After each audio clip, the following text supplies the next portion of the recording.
Ça a commencé à monter fin juillet. Ouais, dès qu'il était comme ça, on voit qu'il commence à monter.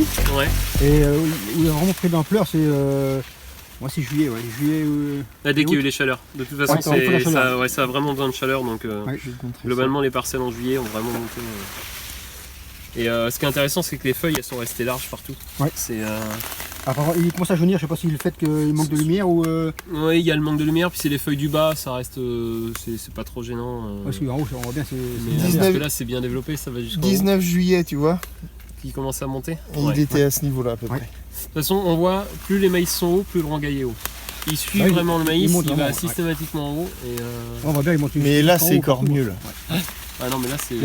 Là, ici, il n'y a qu'un pied en plus. Qu'un pied de rangail, mais on voit bien, il est monté jusqu'en haut. Et puis on voit en régularité. Là, c'était mélangé dans le semoir. Ouais.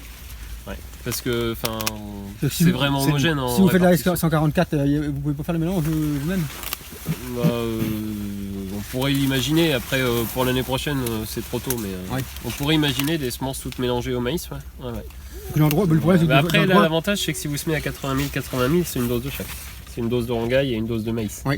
Donc une dose pour une dose, c'est pas mal.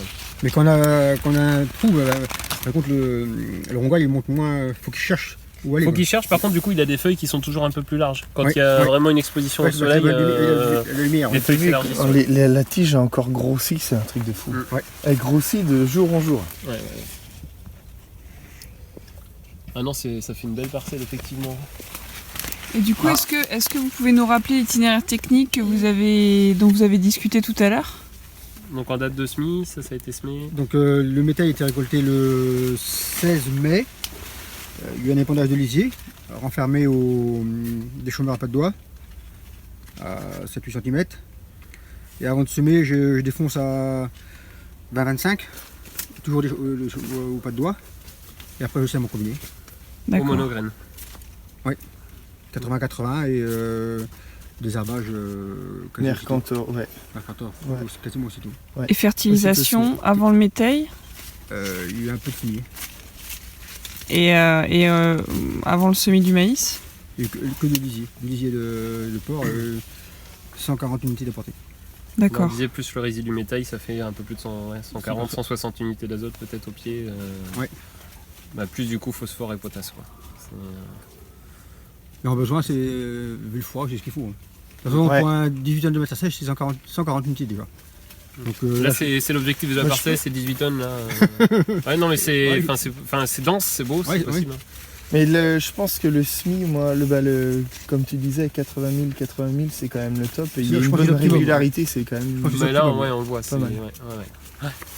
Top, et il a toujours bien. Il a levé assez rapidement, une semaine, je crois. 6 jours, il était élevé, je crois. Oui.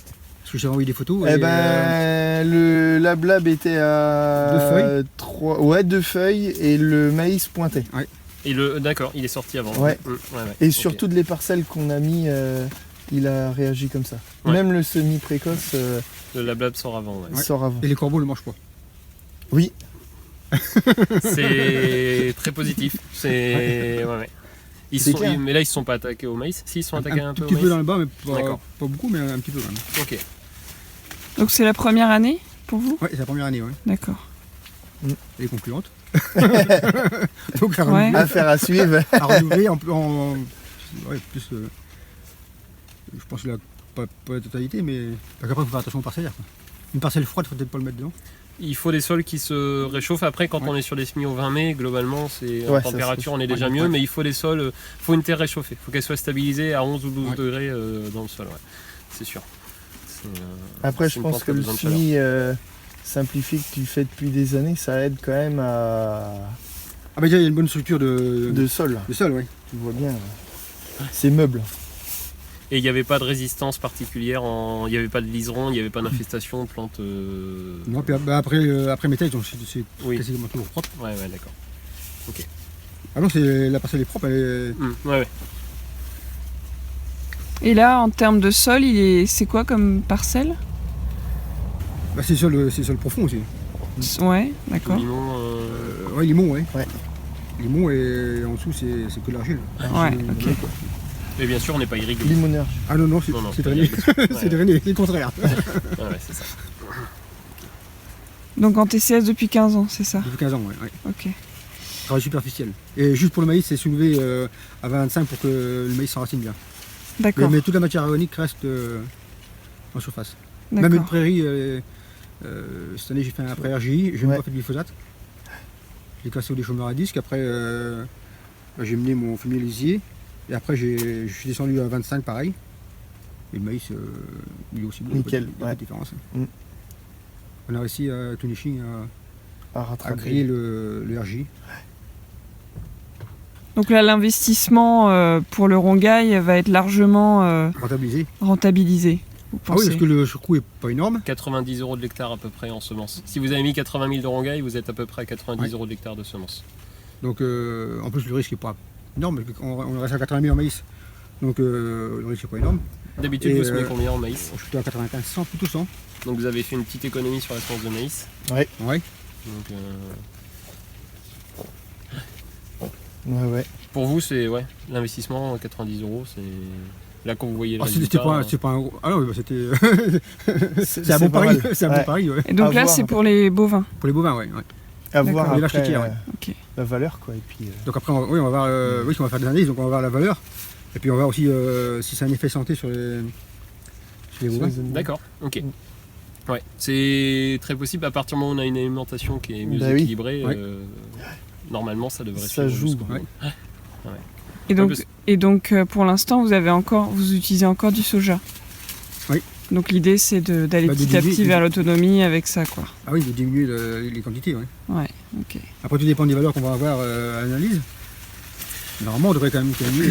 Une parcelle comme ça, vous pouvez espérer aller chercher 2% de matière azotée en plus. Si vous êtes à 7 sur un maïs, on peut espérer se rapprocher des 9 dans une parcelle comme ça. Plus un peu plus de digestibilité et souvent un gain sur le calcium.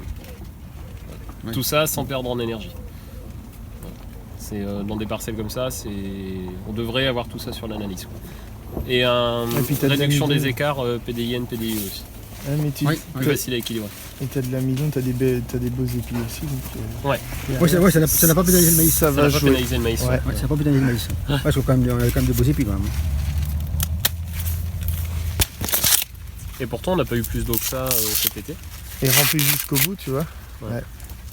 On est sur quoi comme indice en maïs? Indice 300.